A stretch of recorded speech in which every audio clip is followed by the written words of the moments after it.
அருட்பெருஞ்சோதி அருட்பெருஞ்சோதி தனிப்பெரும் கருணை அருட்பெரும் ஜோதி. மத்திய மாநில ஓய்வூதியதாரர் பெருமக்கள் சான்றோர்கள் அனைவருக்கும் அடியனுடைய பணிவான வணக்கத்தை அன்போடு தெரிவித்துக் கொள்கிறேன். ஐயா சீனிவாசன் ஐயா அங்கே என்ன காலேஜ் அது பஜ்ரன் அந்த அங்கே ஒரு சங்கம் இருக்குங்க, வள்ளலார் கோயில் இருக்குது. அங்கே தான் ஐயா ஒரு 3-4 வருஷம் முன்னாடி பழக்கம். இப்போது ஒரு 2 வருஷமாக தான் ரொம்ப அதிக பழக்கம். வருவார், வாரத்துக்கு ஒரு முறை அந்த மாதிரி வருவார். இப்போது எதுக்கு அப்ரோச் பண்ணோம்னா, நாங்கள் தயவு வள்ளலார் தயவு ஒளி தெய்வீக சிந்தனை மன்றம் அதை நடத்திட்டுருக்கோம். ஒரு 10-15 வருஷமாக நடத்திட்டுருக்கோம். சிரியாவில் தான் அதை செஞ்சிட்ருக்கோம். தியான பயிற்சி, முக்கியமாக தியான பயிற்சி கொடுக்குறது மாணவர்களுக்கு, பொதுமக்களுக்கு எல்லாருக்குமா. இப்போ போன வருதுன்னா அதை கொஞ்சம் விரிவான முறையில் செய்யலான்னு சொல்லிட்டு ஒரு 6 இடத்துல செஞ்சோம். 6 இடத்துல 6 முறை. எல்லா இடத்துலையும் கொஞ்சம் பேர் தான் கலந்துக்க முடியுது. என்னென்னா, நமக்கு ஒரு திருவண்ணாமலை ஒரு 300 பேருக்கு செய்யலான்னு பார்த்தோம். அது 1 இயராக பிளான் பண்ணோம். கடைசி நேரத்தில் என்னாச்சு, சத்திரம் கேட்க போய் அது சின்ன சத்திரத்துக்கே 1 லட்சம் ரூபாய் கேட்டாங்க. அப்புறம் 2 நாள் ப்ரோக்ராம், அதே 2 லட்சம் ஆகிடுச்சு. மேற்கொண்டு தண்ணி கரண்ட் அது இதுன்னு சொல்லிட்டு இப்போ வரலாறுகிட்ட வரவங்க எல்லாமே நடுத்தர குடும்பத்துக்கும் கீழே இருக்கிறவங்க தான். நமக்கு யாரும் இதில் வசூல் பண்ணி அந்த ப்ரோக்ராம் செய்கிறதில்ல. அவங்கவுங்க இருக்கிறத வச்சுட்டு போட்டு செய்கிறது. அதனால் அதுக்கு நம்ம செய்ய முடியாதுன்னு சொல்லிட்டு அதை ட்ராப் பண்ணிட்டோம். ஆனால் நமக்கு இடம் இலவசமாக கிடைக்கும். அதுக்காக அப்படி பண்ணி அப்புறம் இறைவனாக பார்த்து கொடுத்தாரு. இதில் ராணிப்பேட்டை நவல்பூரில் ஒரு சங்கம் இருக்குது. ரொம்ப இதை விட இன்னும் கொஞ்சம் பெருசாக இருக்கும். இதில் நீளம் இதை விட கொஞ்சம் அதிகம், இன்னும் கொஞ்சம் பெருசாக இருக்கும். ஃபுல்லாக கண்ணாடியை போட்டு ரொம்ப பளிங்கு மாதிரி அருமையாக இருந்தது. அவங்க திடீர்னு இலவசம். ஆனால் 1 டே ப்ரோக்ராம் தான் வைக்க முடிந்தது. ஆனால் 2 டேஸ் தியான ப்ரோக்ராம் 2 டேஸ் வச்சா தான் அது எல்லாமே கவர் பண்ண முடியும். தியானம் பண்ணுங்க, இங்கே பூர்வ மத்தியில் ஒரு ஜோதியை நினச்சிக்கிட்டு தியானம் பண்ணுங்கன்னு சொல்லிட்டா வராதுங்க. அது எப்பவும் போல் மனம் அழிஞ்சிக்கிட்டு தான் இருக்கும். தியானத்தில் ஒரு பிரச்சனை என்னன்னா, மனதை அடக்க முடியாது. மனதை அடக்கிறதுக்கு தான் ஆதி காலத்தில் ஞானிகள் மகான்கள் எல்லாருமே மிகப்பெரிய ஒரு போராட்டம் நடத்துகிறாங்க. அந்த மனதை அவளை மனம்ன்றது மிகப்பெரிய ஒரு மகாமாயி. அது அவ்வளோ சீக்கிரம் அடங்க முடியாது. ஆனால் மனம் அடங்கி எண்ணமற்ற நிலைக்கு வந்தால் தான் நம்ம உண்மையை உணர முடியும். கடவுள் அந்த வார்த்தையை விட்டுடுங்க. இந்த உண்மைன்றது நம்ம தெரிஞ்சிக்க வேண்டியது. என்ன உண்மை அப்படின்னா, இந்த பிரபஞ்சம் ஏன் தோன்றுச்சு, என்ன காரணத்துக்காக இந்த தோன்றுச்சு, அது நம்ம ஒவ்வொரு மனிதனாக பிறந்த ஒவ்வொருத்தருமே இதை தெரிந்து கொள்ள வேண்டிய முதல் வேலை இந்த பிரபஞ்சம் ஏன் தோன்றுச்சு, எப்படி தோன்றுச்சு, இந்த பிரபஞ்சத்தில் எவ்வளவோ பரிணாமம் வருது. அது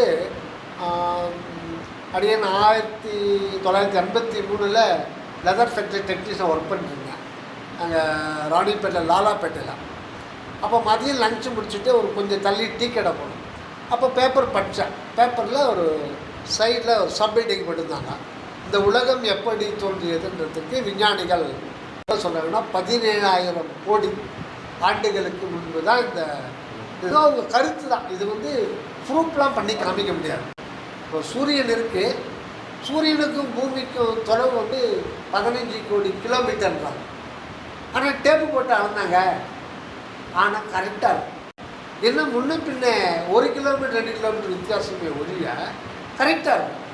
நிலவுக்கும் இதுக்கு 9 லட்சம் கிலோமீட்டர் கரெக்டாக இருக்கும். ஏன்னா 1 கிலோமீட்டர் 2 கிலோமீட்டர் வித்தியாசம் இருக்குது. ஏன்னா கரெக்டாக கொண்டு போய் இறக்கணும் இல்லைங்களா. ஆனால் அது விஞ்ஞானம் அந்தளவுக்கு போயிடுச்சு.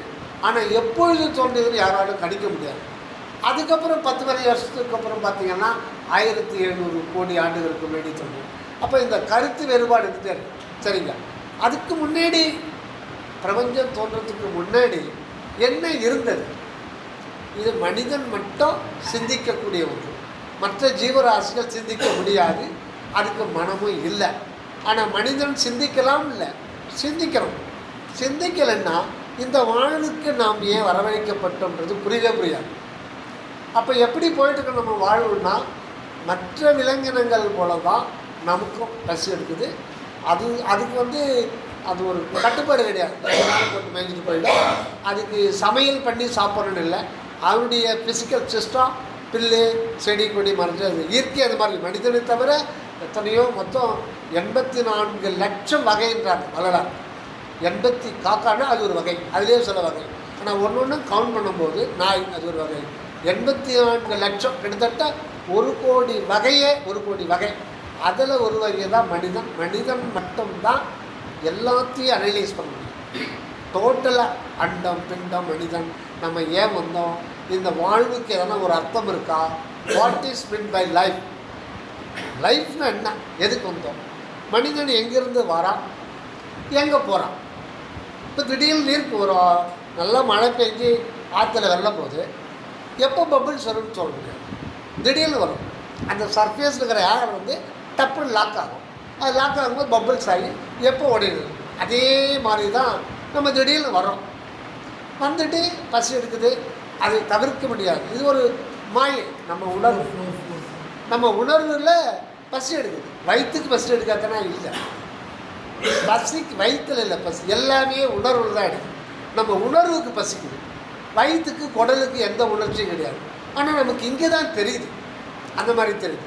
ஆக இந்த உணர்வில் இந்த பசியை, தாகம், பசி, பிணி, இதுக்கு இடையில் நமக்கு எத்தனையோ வகையான இன்பத்தை அனுபவிக்கிறோம். மற்ற ஜீவராசிகள் அனுபவிக்க முடியாத இன்பத்தெல்லாம் மனிதன் துருவி ஆய்ந்து எப்படியெல்லாம் அனுபவிக்க முடியுமோ நியாயமான முறையிலையோ, அப்படி நியாயமான முறையில் கிடைக்கலன்னாலும் அநியாயமான முறையிலையோ எப்படி அனுபவித்து முடிச்சிடலாம். ஆனால் இதனுடைய மறுபக்கம் பார்த்திங்கன்னா துன்பம், அது தவிர்க்க முடியாது. எப்படி நாணயம் 2 பக்கங்களை இயல்பாக உடையதோ அதே மாதிரி இன்பம்னா துன்பம் வாழ்க்கையில் அவசியம். சரி, இந்த இன்ப துன்பம்ன்ற ஒரு எக்ஸ்பீரியன்ஸுக்கு நான் ஏன் இங்கே வரவழைக்கப்பட்டிருக்கிறேன்? நானா வந்தனா இல்லை. நான் பிறக்கிறதுக்கு முன்னாடி we have not planned pre-planned anything. நம்ம எதுவும் திட்டம் போடலை, இல்லை கடவுள்கிட்ட வேண்டலை. இப்போ அடியனுடைய டேட் ஆஃப் பர்த் 1964 அக்டோபர். அந்த அக்டோபருக்கு அந்த 27/10/1964 செவ்வாய்க்கிழமை 10 மணிக்கு முன்னாடி பிறக்கிறேன். அப்போ தான் நான் இருக்கிறேன்ற உணர்வு எனக்கு கிடைக்குது. அப்போத்துலேருந்தே ஒரு அனுபவம். பிறக்கும்போது ஜனன வேதனை, அந்த ஜனன வேதனை ஒரு துன்பத்தம், ஒரு எக்ஸ்பீரியன்ஸ் கிடைக்குது. இப்போ இந்த எக்ஸ்பீரியன்ஸை அறியறது எதுன்னா, இந்த உடலுக்குள்ள ஒரு அறிவு அப்படின்ற ஒரு மையம், இந்த மையத்தை அனுபவிக்குது. இந்த அறிவு என்கின்ற மையம் அந்த 2-3 கிலோ வெயிட்டு வந்தது. ஆனால் அது தாயினுடைய விந்து பையில் ஒரு அணுவாக இருக்கும்போது கூட அது இருந்தது. அப்போது அதுக்கு பாடி அதோட அப்போ அந்த நிலையில் அதனுடைய உடம்பு என்னென்னா அந்த விந்து அணு தான் அது உடம்பு. அப்புறம் தாயினுடைய கருமுட்டையில் போயிட்டு அது 9 மாதம் ஆகி ஏகப்பட்ட உள்ள உடல் உறுப்புகள், அதை பற்றி 10 டன்னு பட்சாலுமே பத்தாது, அவ்வளோ வேலைப்பாடுகள் நடக்குது. இதெல்லாம் ஏன் நடக்குது? இது எதுவுமே தெரியாது. உடம்புல 2 கிட்னிக்குதுன்னு படித்து கேள்விப்பட்டே தவிர சத்தியமாக எனக்கு 2 கிட்னி இருக்குது, இது இங்கே இருக்குது, அது என்னென்ன வருது எனக்கு தெரியாது. எல்லாம் சொல்கிறாங்க, ரிசர்ச் பண்ணி அது இந்த வேலை செய்யுது, அது நெஃப்ரான்கள் இருக்குது, ஒரு கிட்னியில் 10 லட்சம் நெஃப்ரான்கள் இருக்குது, இந்த கிட்னியில் 10 லட்சம் நெஃப்ரான் இருக்குது. ஒரு ட்ராப் பிளட்டை 10,000-20,000 நெஃப்ரான்கள் பங்கு போட்டுக்கிட்டு அதை ஃபில்டர் பண்ணுது. ஒரு நெஃப்ரான் ஈக்குவல் டு இந்த ஆர்ஓ ஃபில்டரில் பெரிய ஃபில்டருக்கு ஈக்குவல். இது மினரல்ஸை மட்டும் எடுத்துரும். ஆனால் நெஃப்ரான் அப்படி கிடையாது. மினரல்ஸ் பத்தலையா உடனே ரிட்டர்ன் அனுப்பிச்சிடும். அது குடலுக்கு கமாண்ட் கொடுத்து கீரை சாப்பிட்றோமா இன்னும் கொஞ்சம் அதிகமாக இயற்கையாகவே இருக்குது. சப்போஸ் அயன் சம்மந்தப்பட்ட கீரையை அதிகமாக சாப்பிட்றோம், அயன் அதிகமாக போகக்கூடாது, அப்போ அதை வெளியேற்றுறோம். அப்போ இவ்வளவு டெக்னாலஜி கம்ப்யூட்டரைஸ்டு எல்லாமே என்னது போகணும், அது டைம் ஆகும், அவ்வளவும் இருக்குது. இந்த ஒரு சிஸ்டத்துக்குள்ளே, இந்த ஒரு ஃபிசிக்கல் பாடிக்குள்ளே என்னையாக வர வச்சு எனக்கு நாளைக்கு முன்னே எதுவுமே தெரியாது. செவ்வாய்க்கிழமை 10 மணி 1964க்கு முன்னாடி நான் இருந்தேன்னா இல்லையா எதுவுமே தெரியாது. எப்படி நான் திடீர்னு வந்துட்டேன், எப்படி திடீர்னு ஒரு உணர்வு வர முடியும்? ஒரு உணர்வு திடீர்னு எப்படி வர முடியும்? வர முடியாது, வாய்ப்பே கிடையாது. அதே மாதிரி இவ்வளோ காலம் 80 வருஷம் 100 வருஷம் ஒரு மனிதன் இருக்கான், திடீர்னு எப்படி இல்லாமல் போகிறான்? போக முடியாது. காரணம் அப்படின்னா, ஒரு ட்ராப் ஆஃப் வாட்டர் எடுத்துக்கிறோம். இந்த உலகம் வந்து எல்லாமே அணுக்களால் தான். Everything is made of atoms. அதில் வந்து யாருக்கு இந்த உடம்பும் சரி, இந்த பூமியும் சரி, சந்திரனும் சரி, சூரியனும் சரி, எல்லாமே அணுக்களுடைய செறிவு நிலை தான். மொத்தம் ஒவ்வொன்றுக்குள்ளமே தனித்தனி இருக்கும். இப்போ ஒரு ட்ராப் ஆஃப் வாட்டர் எடுத்துக்கிறோம், இதனுடைய நிலை என்ன அப்படின்னு பார்ப்போம். ஒரு ட்ராப் ஆஃப் வாட்டரில் கிட்டத்தட்ட அது மறந்துட்டேன், லட்சக்கணக்கான கோடி அணுக்கள், லட்சக்கணக்கான கோடி அணுக்கள். அதில் 2 காற்றணுவும் ஒரு ஆக்சிஜன் என்ற காற்றணுவும் சேரும். அதாவது ஒரு ஆக்சிஜன் காற்றணுவுக்கு 2 வேலன்சி, 2 காற்றணுக்களை கையில் பிடிக்கும் போது H2O அப்போ தான் பார்க்கணும். ஆனால் ஒரு H2O மாலிகுலும் நம்ம கண்ணால் பார்க்க முடியாது. பல லட்சம் கோடி சேர்ந்த பிறகு தான் அது வந்து ஐ விசிபிள் அடையுது, அதுக்குள்ளே இருக்குது. சரி, நல்ல வெய்ய காலத்தில் வெட்ட வெளியில் அந்த சித்திரை மாதத்தில் 1 மணிக்கு ஒரு ட்ராப் வாட்டரை சிமெண்ட் தரையில் போடுறோம். என்னாவது? பட்டுன்னு போயிட்டு. இப்போ அது காணாமல் போயிடுச்சா? காணாமல் போக முடியாது. அந்த ஹீட்டில் அந்த வேலன்சி தாங்க முடியாமல் வேலன்சி விட்டுருச்சானா இப்போ தனித்தனி காற்றை போய் காற்று மண்டில் கலந்துடும். அதுக்கப்புறம் திருப்பி மழையாக போயிடும். சரி, வேண்டாம். அந்த எக்ஸாம்பிள் இன்னொரு எக்ஸாம்பிள் வரும். இப்போ ஒரு அகல் விளக்கு இருக்குது. அகல் விளக்கு ஒரு 50 கிராம் எண்ணெய் ஊற்றுறோம், திரியை ஏற்றுறோம், பாத்திரம் வைக்கிறோம், ஒரு தீக்குச்சிலேருந்து தீயை பற்ற வைக்கிறோம். இப்போது 1 மணி நேரம் 2 மணி நேரம் எரியுது. இப்போ அந்த எண்ணெய் என்னாச்சு? அந்த எண்ணெய் என்னாச்சு? இருக்குதா இல்லையா? அழிச்சு போச்சா? அழிக்க முடியாது, எந்த ஒரு பொருளையும் அழிக்க முடியாது. அப்போ அது எங்கே காணாமல் போச்சு? தீபம்ன்றது அது ஒரு பூதமே கிடையாது, அது ஒரு ப்ராசஸ்.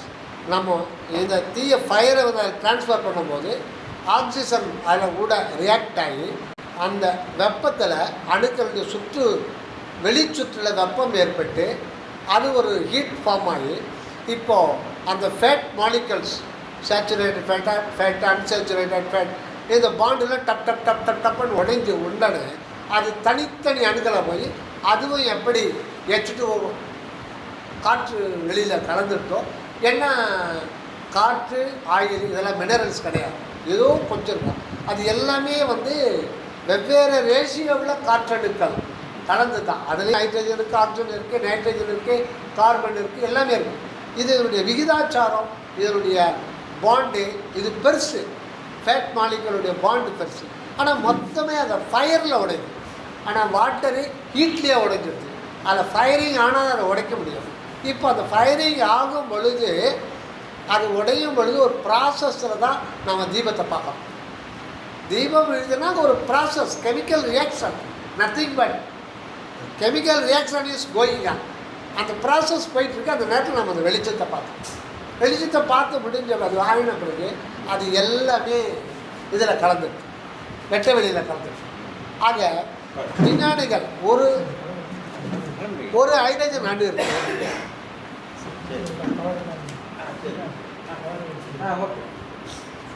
ஒரு ஹைட்ரஜன் அணு இருக்கு,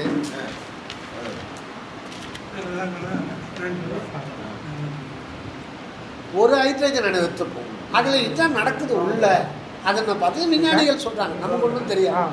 அதுக்குன்னு எப்படி ஞானிகள் வந்து உள்ளே இருக்கிற ஆன்மா உள்ளே இருக்கிற உண்மையை வெளியில் கொண்டு வந்தாங்களோ தியானத்தின் மூலம், இவங்களும் வந்து ஒரு வகையான தியானம் பண்ணுறவங்க தான்.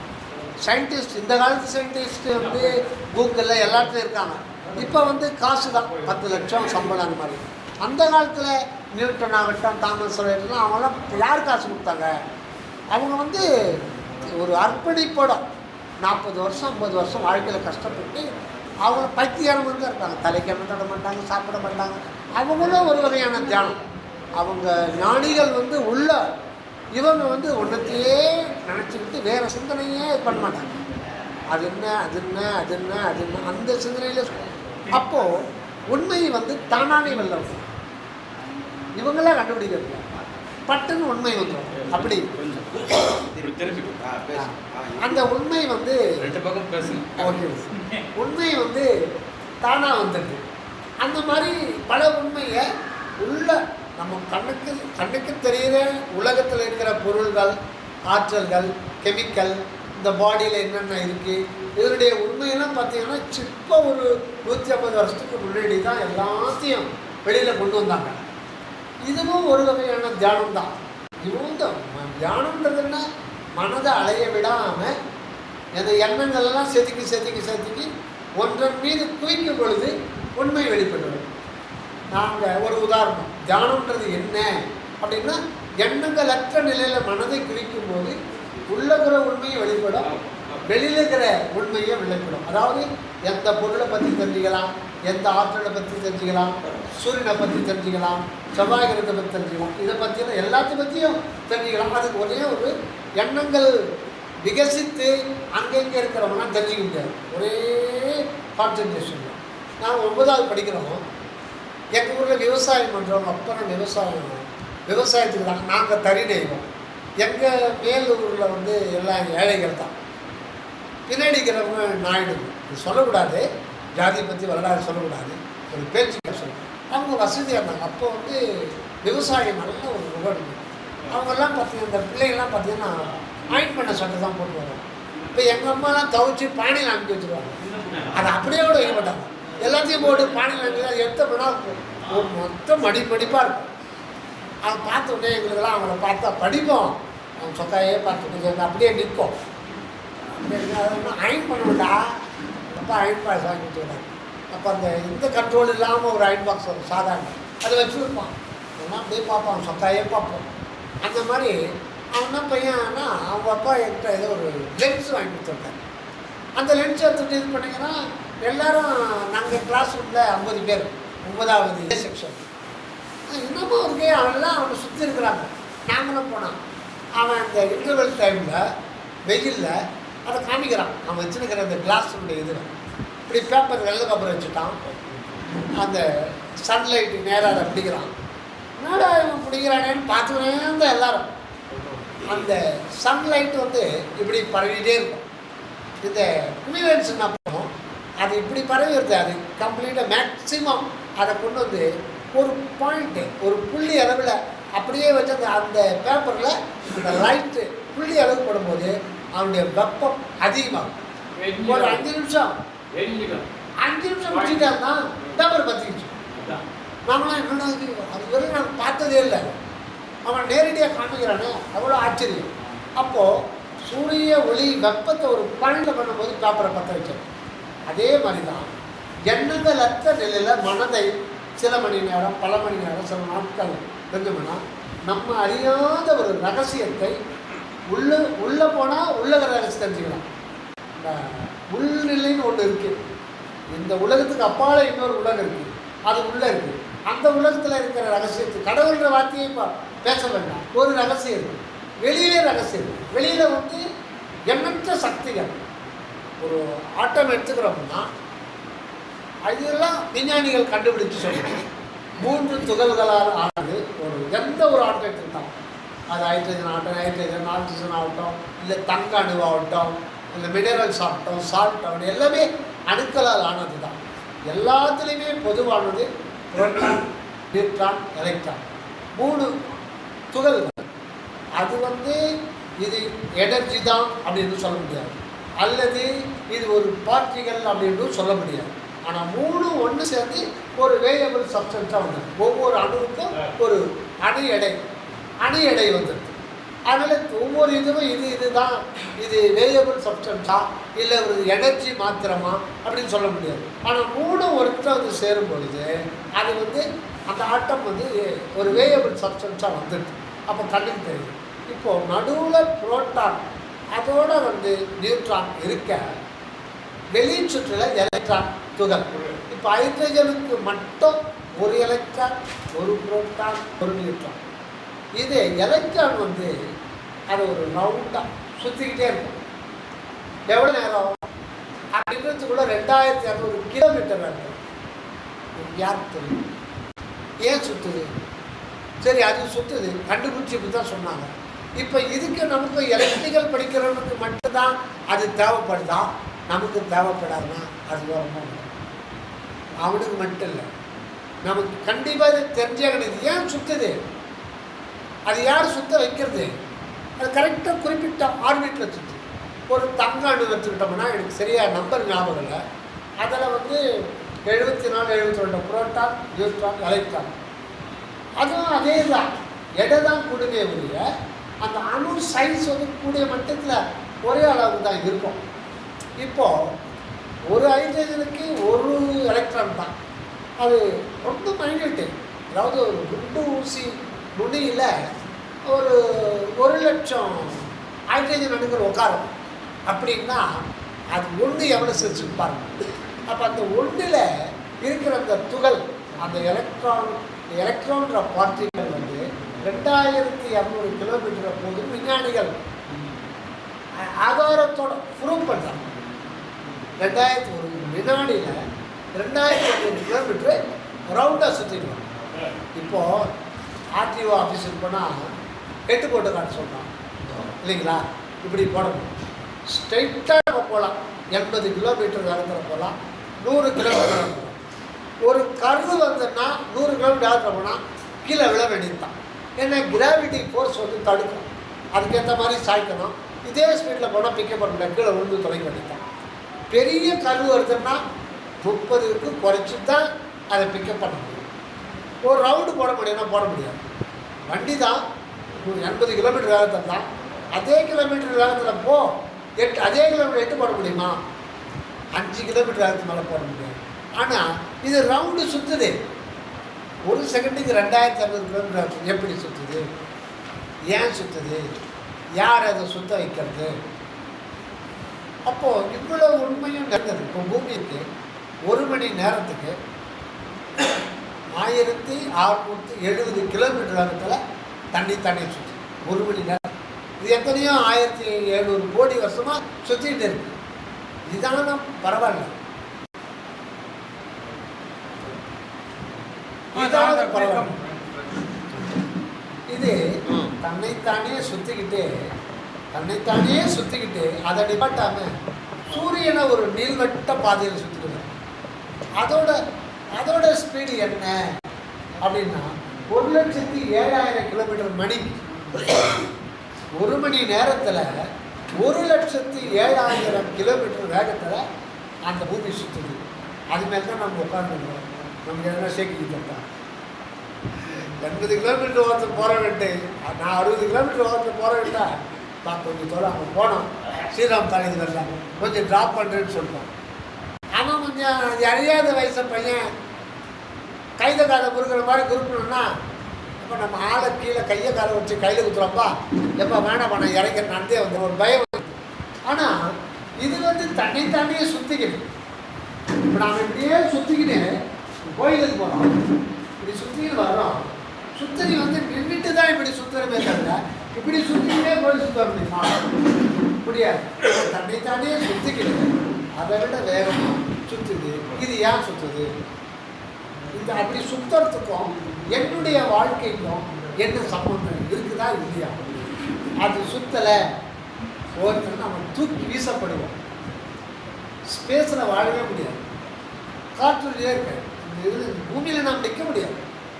என்ன சேஃப்டிக்கு 2 பேர். சரி, இதெல்லாம் தெரிஞ்சிக்காம நம்ம வாழ்க்கையை ஓட்டிட்டோம். அப்போ இதெல்லாம் தெரிஞ்சுக்கிட்டு என்ன பண்ண போகிறோம்? சரி, தெரியாமையே வாழ்க்கையில இதனால் என்ன பிரயோஜனம்? இந்த ஒரு இதை நம்ம நிறைய தெரிஞ்சுக்கிட்ட பிறகு தான் அந்த தியானத்துக்கு. இப்போ தியானம் அப்படின்றது என்ன, தியானத்தில் நம்ம என்ன தெரிஞ்சுக்க போகிறோம், பொதுமக்களுக்கு இது இந்த தியானத்தில் எந்த வகையில் பயன்படும் அப்படின்றது. மனிதனாக தியானம்ன்றது ஒன்றும் பெருசாக ஒன்றும் இல்லை. அந்த இதே லென்ஸை காட்டுற மாதிரி தான். சூரிய ஒளி இப்படி பரவுகிறத இப்படி பார்த்தா உண்மையெல்லாம் நமக்கு தெரியாது. நம்ம யார், எதுக்காக வந்தோம், எதுக்காக பிறந்தோம், கொஞ்ச நாள் இருக்கிறோம், அப்புறம் செத்து போயிடுறோம். செத்து போன பிறகு நம் சமாதியில் ஒரே புள்ளி வைக்கலாமா, 3 புள்ளி வைக்கலாமா? நாவல் எழுதினவங்க தொடர் கதைன்னா 3 புள்ளி வைப்பாங்க. முற்றுப்புள்ளி வச்சுட்டா அவ்வளோதான். ஆனால் நம்ம என்ன நினைக்கிறோம், அதோட லைஃப் க்ளோஸ் முடியாது. ஏன்னா ஹைட்ரஜன் அணு இப்போ நம்ம பார்த்தோம் இல்லைங்களா, இந்த ஹைட்ரஜன் அணு சுற்றிட்டு இருக்கு. எதுக்கு சொல்கிறேன்னா, இந்த ஹைட்ரஜன் அணுவை அழிக்க முடியுமா? இந்த கேள்வி. இந்த ஹைட்ரஜன் அணுவு புரோட்டான், நியூட்ரான், எலக்ட்ரான், இதை அழிக்க முடியுமா? 1,00,000 விஞ்ஞானிகள் சேர்ந்து தான் மாதத்துக்கு 1 கோடி ரூபா சம்பளம் கொடுத்து ஒரே ஒரு ஹைட்ரஜன் அணுவை அது எப்போ தோன்றுச்சோ 17,000 கோடி வருஷத்துக்கு எப்போ தோன்றுச்சோ தெரியாது. அது இன்றைக்கும் இருக்குது. அதை அழிக்க முடியாது. அதை அழிக்கிறதுக்கு எவ்வளோ காசு கொடுத்து 1,00,000 கோடி இல்லை 10,00,000 கோடி காசு கொடுக்குறேன், அதை இல்லாமல் பண்ண முடியும். என்ன பண்ண முடியும்? A mass can be converted into energy, energy can be converted into mass, but cannot be destroyed. இதுதான் சயின்ஸ். அழிக்க முடியாது. அப்போது அந்த ஹைட்ரஜன் அணுக்கு அறிவு கிடையாது, ஆனால் இருக்குது. அது ஒரு பொருள் இருக்குது. இருந்தாலும் இருக்கின்ற உணர்வு அது கிடையாது. அதையே அறிவில்லாத அதையே அழிக்க முடியாதுன்னா, அறிவே உணர்வே நம்முடைய சுயமாக கொண்ட நாம் எப்படி அழிந்து போக முடியும்? அழிக்க முடியாது. உணர்வை அழிக்கவே முடியாது. அதுதான். அதனால் ஒரு சமாதியில் இவன் கோசலை ராமன் பிறப்பு 1964, மறைவு 2025 டிசம்பர் அப்படின்னு போடுறாங்க. அது போய் ஏன் அப்படின்னா, இப்போ நான் பிறந்தேன், பிறந்தேன் அதுக்கு முன்னாடி இந்த சூரியன் வந்து எத்தனையோ கோடி கோடி கோடி பேட்சை பார்த்துட்ருக்கோம். ஆனால் பழைய வரலாறு எனக்கு எதுவுமே தெரியாது. பிறந்த பிறகு தான் நான் அப்போ தான் பிறக்கிறேன். அப்போ தான் எனக்கு உணர்வு வருது. அப்போ தான் முதல்ல ஜனன வேதனையை அனுபவிக்கிறேன். எப்போ நான் இருக்க தொடங்கினேன், at one second I have started to being here in the earth. அது வந்து சொல்ல முடியாது. அதே மாதிரி நான் இப்போ எப்போ இருந்தேன் சொல்ல முடியாது. ஆக பிறக்கின்ற அந்த வினாடியும் இறந்து போகின்ற மறைஞ்சு வர நம்முடைய அனுபவம் கிடையாது. பக்கத்து வீட்டில் எதிர் வீட்டில் ஃப்ரெண்ட்ஸுங்க வேணும்னா அவர் பிறந்தார் இறந்தார் சொல்லலாம். ஆனால் என்னுடைய அனுபவம் கிடையாது. அப்போ என்னுடைய அனுபவம் எது உண்மையானதுன்னா, இருந்து கொண்டே இருப்பது தான் என்னுடைய உண்மையான அனுபவம். அதுவும் நிகழ்காலத்திலே இருந்து கொண்டே இருக்கிறேன். உண்மையில் அந்த உணர்வுக்கு இறந்த காலமோ எதிர்காலமோ கிடையாது. உண்மையில் நிகழ்காலம் மட்டும்தான் இருக்கிறது என்பதுதான் அக உலகத்தில் உண்மையை கண்ட ஞானிகள் சித்தர்கள் சொன்னார். இறந்த காலம் எதிர்காலம் என்பது போய் நிகழ்காலம் என்பதே வெறும் நிகழ்காலம் மட்டுமே இருக்கிறது. அந்த நிகழ்காலத்தில் என்றும் இருப்பவர்கள் அந்த உணர்வு அல்லது அறிவு. ஆக நம்ம மனிதனை பார்க்குறோம், ஐயாவை பார்க்கல. நீங்களே உங்களை யாரையும் இன்னும் பார்க்கல. நீங்கள் என்ன பார்க்குறீங்க, ஆனால் என்ன நீங்கள் பார்க்கல. நான் மேலே போட்டுக்கிற சட்டை தான் இல்லை. இந்த சட்டை மாறிட்டே இருந்தது. பிறக்கும்போது எனக்கு 3 கிலோ இருந்தது. அப்புறம் சாப்பிட பெருசாகிட்டே இருந்தேன். அப்புறம் ஒரு வறுமை வந்துடுச்சு, கவலை வந்துடுச்சு, சுருங்கிடுச்சு. சுருங்கும் விரியும் நோய் வாய்ப்படும், முகம் மாறிவிடும். இன்னும் 10 வருஷம்னா தோல் சொல்லுவோம், நோய் வாய்ப்படும். என்னடா எப்படி இருந்தடா இப்படி ஆகிடான்னு. அப்போ மாறிக்கிட்டே இருக்கும். இந்த உடம்பு முகம் எல்லாம் மாறிட்டே இருக்கும். இது நான் என்ன, இதுக்குள்ள மாறாத ஒரு இருக்கிறது. அதுதான் அறிவு. அது மக்கள் அதை பார்க்க முடியாது. அந்த அறிவு தான் அவனுக்கு பிறப்பும் இல்லை இறப்பும் இல்லை. ஆனால் தன்னை அறியாமல் இருக்கிற வரையில் நமக்கு தொடர்ந்து பிறப்பு இருந்துகிட்டே தான் இருக்கும். அதை கடிக்க முடியாது. இந்த ஒரு நிலை தான். அதை தியானம் செய்து நாம் யாரும் நாம் தெரிந்து கொண்டால்தான் நாம் துன்பம் இல்லாத ஒரு நிலையை வாழ முடியும். நோய் நொடி இல்லாமல் வாழலாம். இதுதான் தியானம். தியானம் சொல்றது என்னன்னா, நீ என்றும் உள்ளவன், நீ அழியாத வடிவினம், உன்னை அழிக்க முடியாது. உனக்குள்ள அந்த மெய்ப்பொருள் இருக்கிறது. நீ மெய்ப்பொருள் வண்ணமாக இருக்கிறாய். இது சொல்றதா தியானம். ஆக நான் யாருன்னா, நான் என்றும் இருப்பவர். உண்மையில என்னை யாராலும் பார்க்க முடியாது. எனக்கு நானே சாட்சி. இப்போ நம்ம ஐயால உட்காந்து இருக்காங்க பெரியவங்க, ஒரு 18 பேர் இருக்கான்னு வச்சுங்க. இது உண்மையா? நான் 18 அடியார் வந்து 18 பேர் பார்க்குறேன். இது உண்மையா? உண்மை கிடையாது. இது உண்மை கிடையாது. இதுதான் நமக்கு தெரியாத ரகசியம். நான் பார்த்துக்கிட்டு இது உணவின் தன்மாற்ற நிலை ஆகிய இந்த பிசிக்கல் பாடி. இந்த பிசிக்கல் பாடி கழிவுவிடாது. இதற்கு ஒரு நபர் என்று நாம் ஆதியிலிருந்தே கற்பனை செய்து விட்டோம். இதுக்கு உள்ள ஒருத்தர் இருக்கார், அவரை பார்க்கவே முடியாது. அவரை யாரும் பார்க்க முடியும்னா அவங்கவுங்க தான் அவரை பார்க்க முடியுமே தவிர ஒருத்தர் இன்னொருத்தர் காட்டி கொடுக்க முடியாது.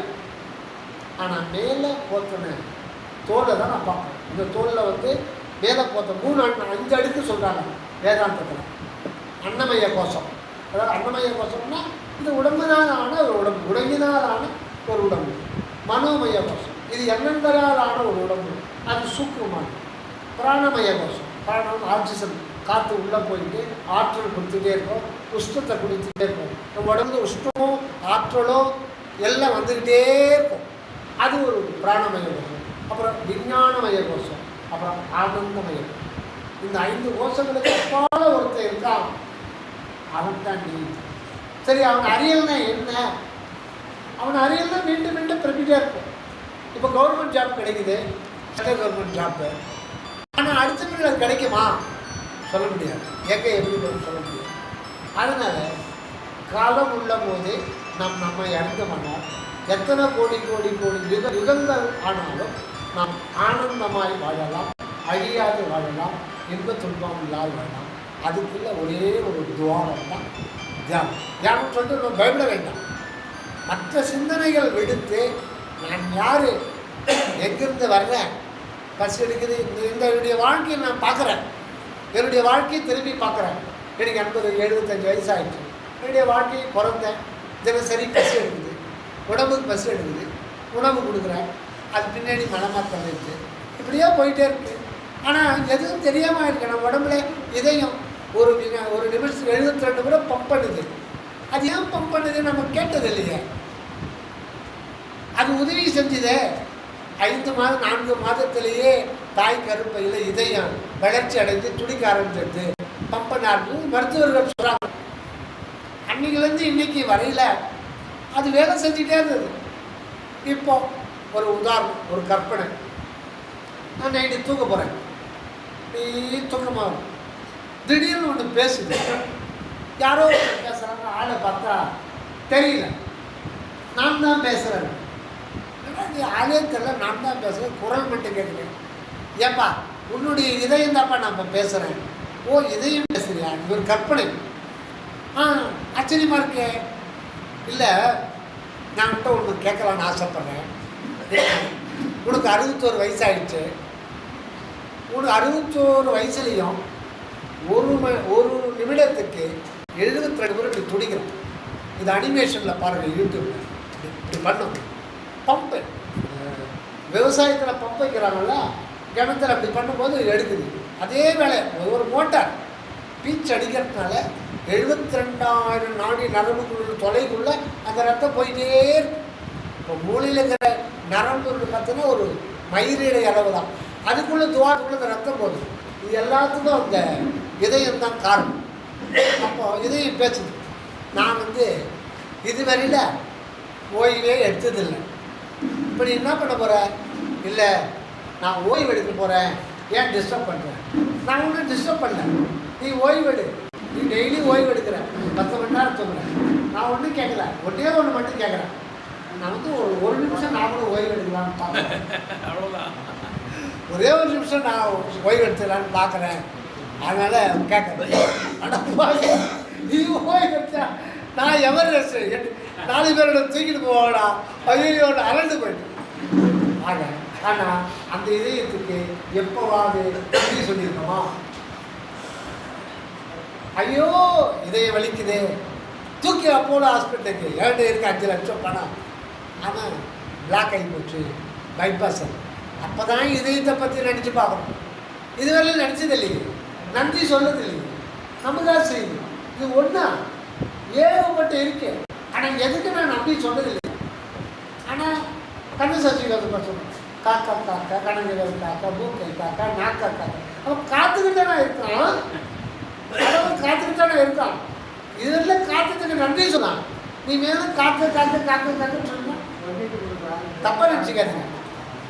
இது சைவ ஆகமத்திலே கந்த சஷ்டி கவசம் வராது, இந்த கவசங்கள் வராது. அவர் வேலையே காத்துட்ருக்காரு. இப்போ நீ சொல்லாத போதும் காத்துட்ருக்காரு. கடவுளை நினை, அதை விட்டு என் மூக்கை காக்க கண்ணை காக்கணும்னா இதயத்தை காக்கன்னு வருதா, கிருத்தியை காக்கன்னு வருதா? தப்பாக நினச்சிக்காதீங்க, நியாயமான கேள்வி. கருவுடலை காக்கன்னு வருதா? மேல் தோல் மட்டும் காட்ட உள்ள வருது. அதுதான் அந்த வேலையை செஞ்சுக்கிட்டே இருக்கணும். நான் பார்த்து சர்வீஸ் பண்ணிட்டு இருக்கு இயற்கை. அது எதுக்கு சொல்றேன்னா, இறைவனுடைய தொழிலை அவர் வந்து எப்படி நம்ம அந்த பெரிய பெரிய ஸ்டோரில் போனோம்னா இந்த கண்காணிப்பு கேமரா வச்சுக்கிறாங்க. அந்த கண்காணிப்பு கேமரா என்ன நடக்குதுன்றது அதுக்கு அறிவு கிடையாது, ஆனால் வச்சு பண்ணுது.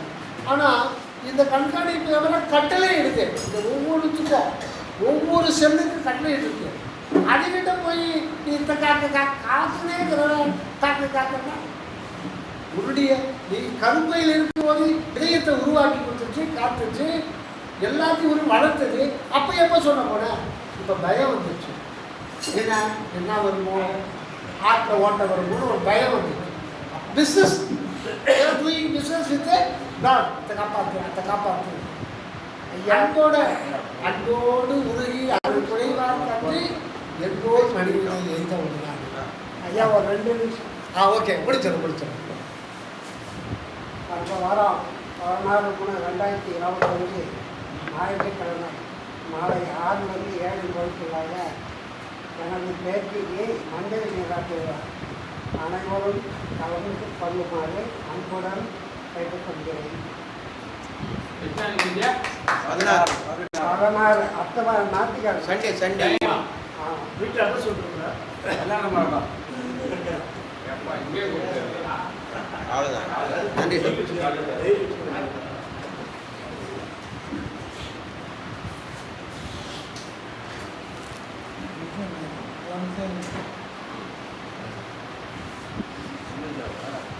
அடுத்த மாதம் ஓகே வராது, பங்குனியில் வராது.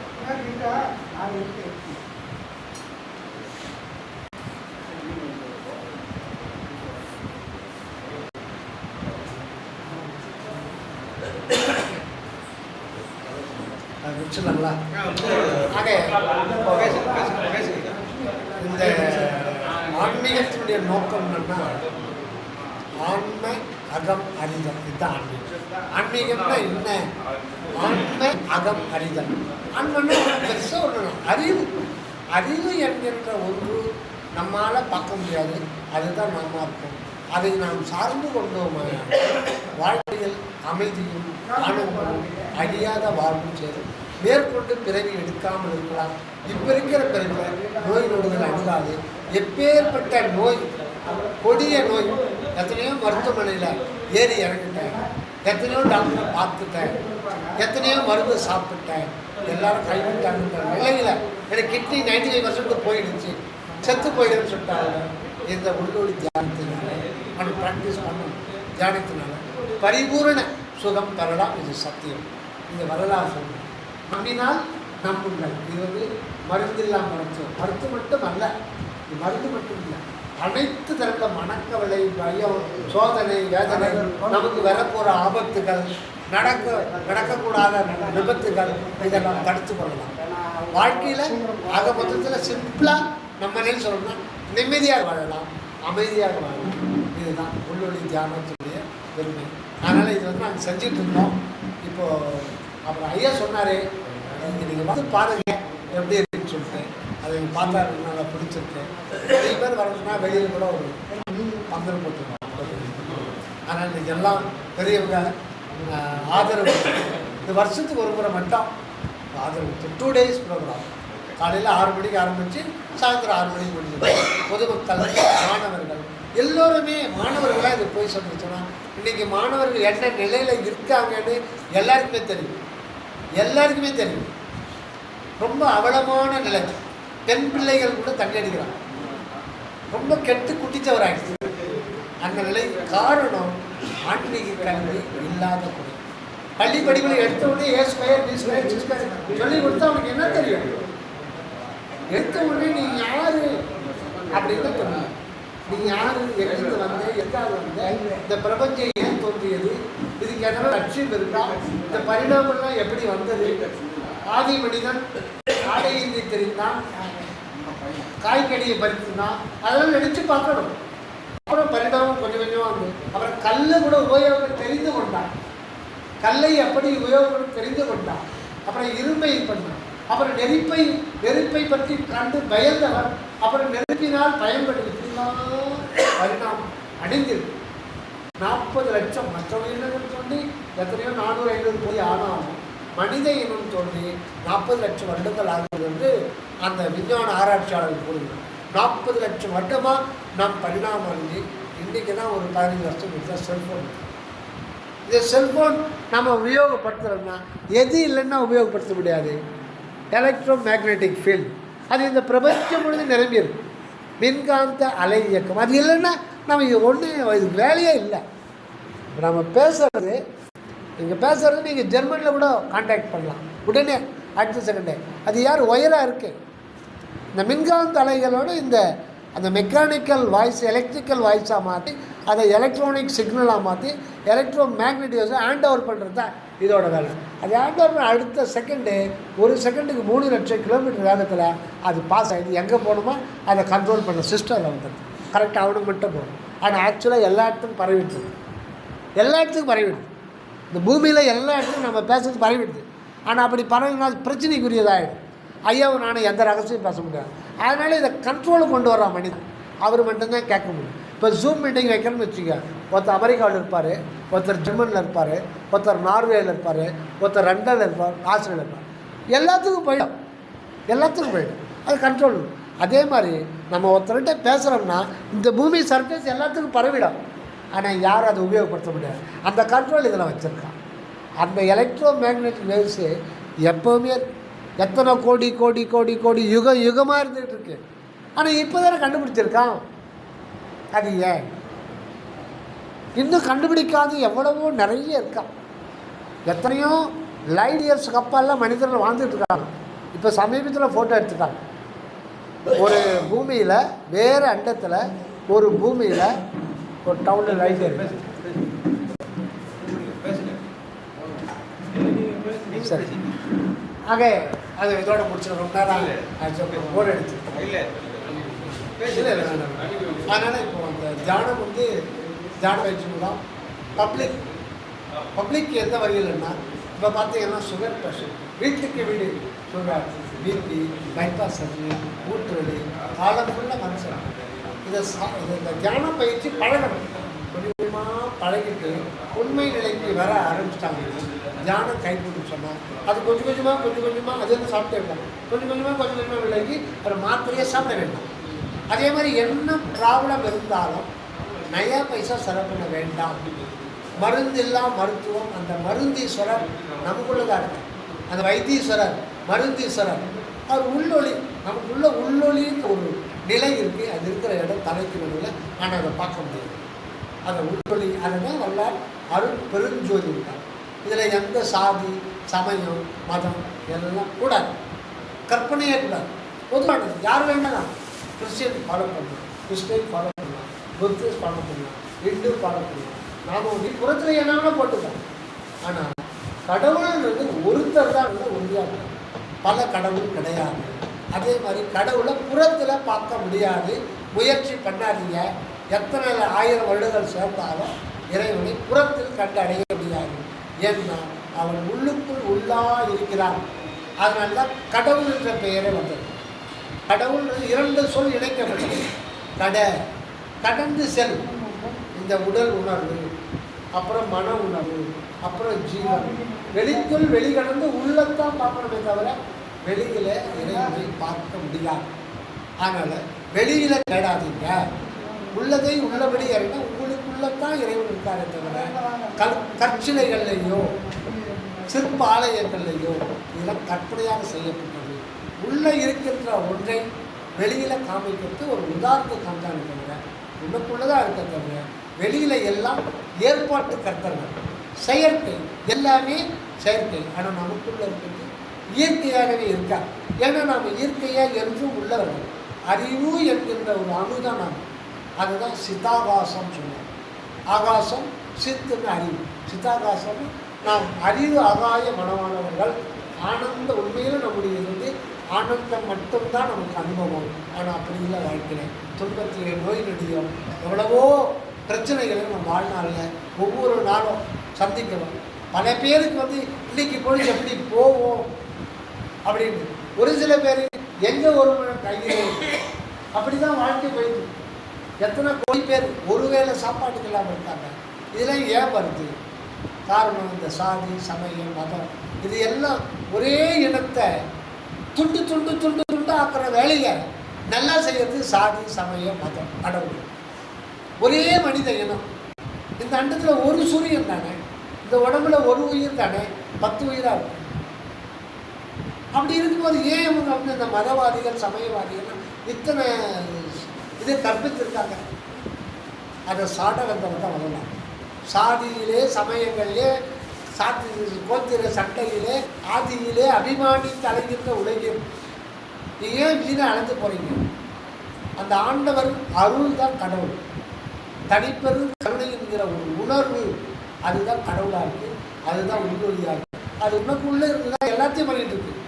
எனக்கு ஒரு 2 சந்தேகம் வருது. சொல்லுங்க. சந்தேகம் 1. சரி, இங்கே இருக்கவங்க யாராக இருந்தாலும் சரி, சரி, நான் கேட்குற கேள்விக்கு பதிலே சொல்ல முடியாது. இல்லை சொல்ல கேள்வி உங்களால் சொல்ல முடியாது பார்க்கலாம். சொல்லு. இப்போ நான் வந்து ஒரு அடிக்கிறேன். சரிங்க. இவர் வந்து என்ன போகிறாரு. சரிங்க. அம்மாடி அப்படின்றோம், அப்பாடின்றோம். ஆமாம். யாராவது பொண்டாட்டின்னு சொல்கிறோமா? யாராவது மாமான்னு சொல்கிறோமா? யாராவது அத்தைன்னு சொல்கிறோமா? அது என்ன காரணம் சொல்லுங்க பார்க்கலாம். ஏன் வலிக்குதுன்றீங்களா? வலிங்க இல்லைங்க.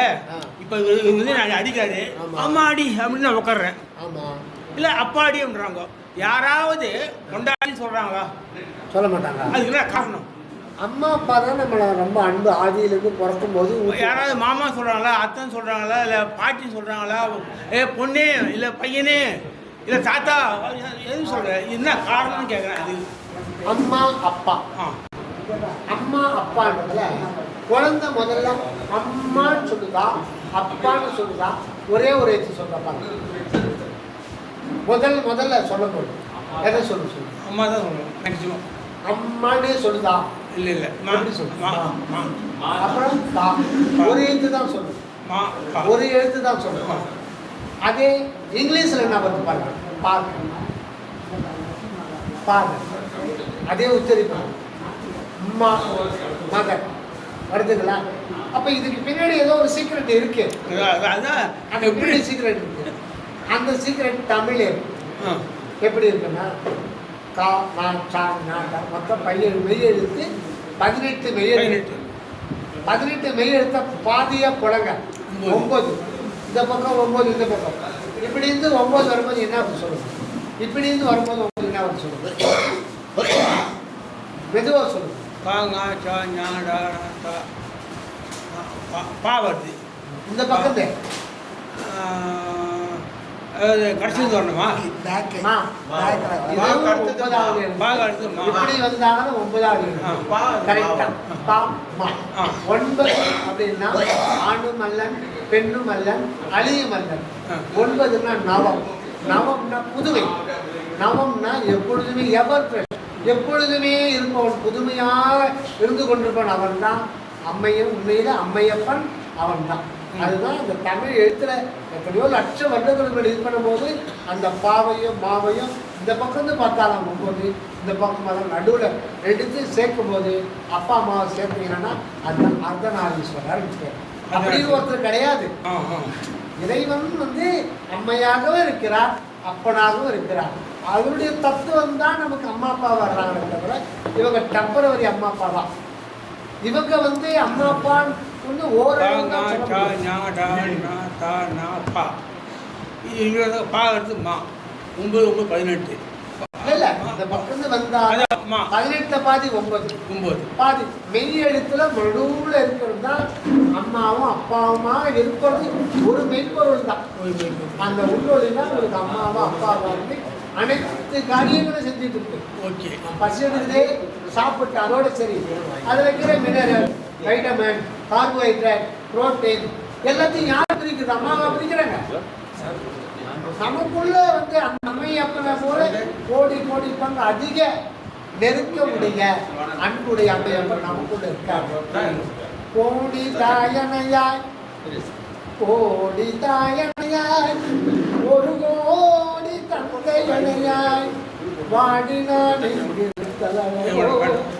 நாடிகனை வருக இறைவா என்று கூறி ரெண்டு சந்தேகம் கேட்டேன். ஒரு சந்தேகம் சொல்லிட்டீங்க. இன்னொன்று 10 ரூபாய் கொடுத்து வாங்குற விபூதியை வருஷம் 6 மாதம் 8 மாதம் 1 வருஷம் ஆனாலும் பூஜை ரூமில் இருக்குது, யூஸ் பண்ணிட்டு வரோம். ஆமாம். ஆனால் முகத்துக்கு போடுற பவுடரு இல்லை மற்ற பால் பவுடரு இது மாதிரிலாம் வாங்கினா மாதம் மாதம் வாங்க வேண்டியது, 2 மாதம் விட்டு வாங்க வேண்டியது. விபூதியுடைய மகிமை என்ன? விபூதியுடைய மகிமை என்ன? அது 10 ரூபாய்க்கு வாங்க பாக்கெட்டை வருஷம் 1 மாதம் 1 வருஷத்துக்கு அது பூஜை ரூமில் வச்சு. விபூதியுடைய திருநீர் அப்படின்னா என்ன? நீரு அணியா நெற்றி பால். ஏன் சரி, நீ அணியா நெற்றி பால்னா இப்போ 800 கோடி மக்களுக்கு அது பொதுவானது.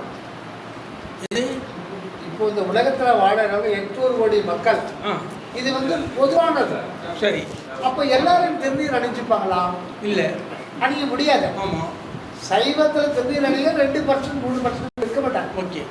அந்த 2% சைவமா அசைவ உணவு சாப்பாடு ரொம்ப ரொம்ப கம்மி. ஆமாம். அப்போ அவனை சைவமே சொல்ல முடியாது. ஓகே. இந்த பக்கம் மட்டன் கோழி 65 சாப்பிட்டா அது எப்படி கடவுள் அருள் புரிவாரு?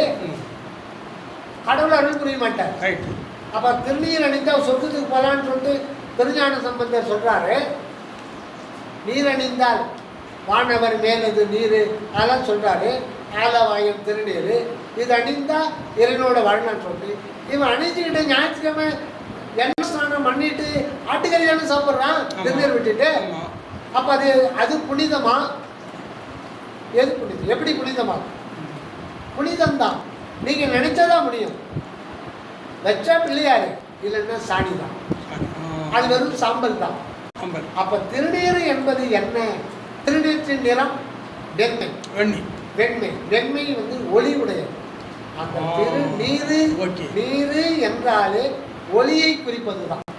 அந்த ஒளி வந்து உள்ள இருக்கிற ஒளி வெளிச்சம். அதனால நேரு வந்து நெற்றியில் அணியறதுக்கு காரணம் உள்ளே நமக்குள்ள இருக்கிற உள்ளொளியை ஞாபகம் செய்ய வேண்டும் அப்படின்னு சொல்லிக்கிட்டே இருக்கிறது தான் நெற்றில.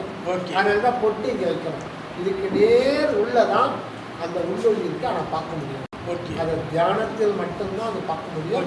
ஆனால் நம்ம பார்க்கலனாலும் அது சர்வ சதாகாலமும் பார்த்து கொடுத்து இதுதான் உள்ளது. அந்த நீரு என்பது நமக்கு 3 மனம் சொல்லுவாங்க சைவத்திற்கான. ஆணவ மனம், மாயா மனம், கண்ம மனம். கண்ம மனம்ன்றது நம்ம செய்யணும் நல்லது கெட்டது, நல்வினை தீவினை, அறம் பாவம். இது வந்து இந்த உடம்பு வழியாக நம்ம பண்ணுறோம். அதனால தான் நமக்கு ஏன் வியாதி வரணும்னா எதனாலேயே வரல. தீதும் நன்றும் பிற தர வாரா. எனக்கு அவன் இதை பண்ணிட்டான்பா, அவனால் தான் இந்த மாதிரி ஆனேன். நம்ம செஞ்ச வினை அதுக்கு யாரும் காரணம்னு சொல்லக்கூடாது. என் பொண்டாட்டி இப்படி பண்ணிட்டாப்பா, என் பொண்ணை சாப்பாடை விட்டு நீ செஞ்ச வினை அது அவன் ரூபத்தில் வரும். அதனால் இந்த உடம்புல ஒரு நலம் இருக்குது. அதுக்கு பேர் கண்ம மனம். கண்ம மனம் நல்வினை தீவினை இருக்கிற ஒரு அழுக்கு இருக்குது. அது எப்போவுமே இருக்கும். இது அடுத்தடுத்த பிரிவிக்கு போகும்.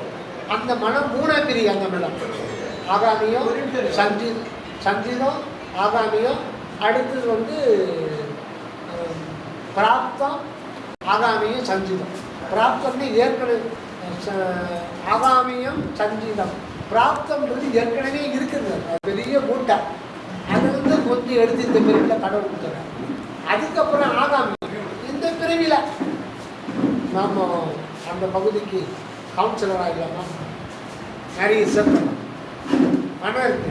எல்லாருக்கும் வெளித்தட்டு கொடு. வெளித்தட்டாக கொடு. நம்ம அதை 1 மாதத்தில் எடுத்துடலாம். இன்னைக்கு அந்த காலம்லாம் போயிடுச்சு. இன்னைக்கு வந்து எப்படி பணத்தை வாரலாம் எல்லோரும் இல்லை, பெரும்பாலானவர்கள் அப்படிதான். அரசியலுக்கு வர்றாங்கன்னா முதலீடு இல்லாமல் காசு எடுக்கிற மாதிரி தான் இன்றைய நிலை. எல்லாருக்கும் தெரியும். எல்லாம் போர்ல இருக்கு. எல்லா டீட்டெயிலும் எத்தனை கோடி நம்ம சொல்றது யார் யார் மொத்த இதுவும் அதில் இருக்கு. இந்த கட்சிக்காரன் அவன் என்ன கொள்ளைச்சான் இவன் சொல்லுவான், இவன் என்ன டீட்டெயில் கூட அவங்கிட்ட இருக்கும். ஆனால் எல்லாமே கோர்ட்டில் இருக்கு. அதனால பார்க்கும் பொழுது எல்லாரும் எதுக்கு வர்றாங்கன்னா நம்ம பணத்தை சுருட்ட வர்றாங்க. சுருட்ட வர்றவங்க யாரு? நம்மள ஒருத்தர். அப்போ சராசரி பார்க்கும்போது நம்ம எல்லாருடைய மனமும் நம்ம எல்லோருடைய மனம் மாசடைஞ்சிருக்கு. உன்னத்தனம் சொல்றதுல பிரயோஜனம். எல்லோருடைய மனமும் மாசடைந்தாங்கன்னா நாமளே சாப்பிட்டுருக்கோம், நம்மளை அடிச்சுருக்கோம். இதுக்கு கண்ம மனம். இதுக்கடுத்தது மாயாமலம். மாயாமலம்ன்றது மாயை, மயக்கம், உணர்வுல இருந்தால் மாயாமலம். ஒரு ஆள் பெண்ணை பார்த்தா மயக்கம், பெண்ணை ஆணை பார்த்தா. இதில் எத்தனையோ 6 கோடி மாயா சக்திகள் நம்ம உணர்வு இருந்து எல்லாம் நமக்கு ஏமாற்றிடும். அடுத்தது ஆணவம் என்பது அறிவு நிலையில இருந்து நாம் யாரையும் நமக்கு தெரிய விட்டாலே மறுத்தது. இந்த 3 மலைகளையும் இறைவனுடைய அருளால தியானத்தின் மூலம் சுட்டு பொசுக்கி நீராக்குள்ள அந்த வெற்றி சின்னதாக இதுதான், வேற ஒன்றும் இல்லை. இது எந்த ஒரு சமய குறியீடும் கிடையாது. இது சைவ சமயத்தும் சார்ந்தது கிடையாது. இது யார் வேணாலும் விட்டுக்கலாம், விடாமல போயிடலாம். விட்டதுனால முன்னெடுக்க முடியாது, விடாததுனால கட்டவன கிடையாது. விட்டுக்கிறதுனாலேயே ஞானி ஆகிட முடியாது. விடலைன்னா அதனால அவன் பாவியாக முடியாது. உங்களுடைய விருப்பம் இறை சிந்தனை கொண்ட பெருமானால் விட்டு கொண்டால் நல்லது. இல்லை அது விடாமல் வெறும் வரலையே இந்த இடத்துனாலும் உங்களுக்கு உணர்வு அது ஓகே, எப்படினாலும் ஓகே. ஆக மொத்தத்தில் அது புறச்சந்தம் தான். அதை அணியறதுனால நீ சைவனாகவோ மாறிட முடியாது. உணர்வில் தான் எல்லாமே இருக்கு. ஆக இந்த தியானத்துக்கு மே மாதம் 1-2 ஏற்பாடு பண்ணேன். சிறப்பாக வருஷத்துக்கு ஒரு முறை முடிச்சு கொடுத்துட்டு உங்களோடு உங்களுடைய சமுதாயத்தில் நன்றி.